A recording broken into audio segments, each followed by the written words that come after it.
এই যে দেখতে পাচ্ছেন এটা হচ্ছে উদাল। ফুলের পর এখন ফল দেখা দিয়েছে। চমৎকার এই ফলগুলো হয়। সাধারণত এই ফলগুলো দেখতে একটু এখনো কাঁচা, বাট পরবর্তীতে খুবই চমৎকার লাগে। শীতে সব পাতা ঝরিয়ে একেবারে উদম হয়ে পড়ে।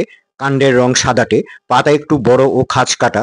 বসন্তের শুরুতে অজস্র থোকা থোকা ফুল গাছ ভরে ওঠে। ঝুলন্ত মঞ্জরিতে লম্বা ডাঁটায় হালকাভাবে গুচ্ছবদ্ধ কমলা হলুদ রঙের ফুলগুলো ফোটে। ফুলের পর চমৎকার সব ফল হয়। এই ফলগুলো পরিপক্ক হয়ে ফেটে বের হলে সেটিও আরেকটি চমৎকার দৃশ্যের অবতারণা হয়। উদালের রয়েছে ভেষজ উপকারিতা। শারীরিক ক্ষমতা বা যৌন ক্ষমতা বৃদ্ধিতে উদালের গাছের ফুল ও ছাল উপকারী। শরীরের জ্বালাপোড়া হলে বা অর্শরোগে বা মুখের অরুচি ভাব দূর করতে উদালের ব্যবহার রয়েছে। এর বিজ্ঞানভিত্তিক নাম স্টারকুলিয়া ভিলোসা, মালভেসি পরিবারের চমৎকার একটি উদ্ভিদ। ইংরেজিতে একে এলিফ্যান্ট রোপ ট্রি বলে। ওকে, ধন্যবাদ সবাইকে।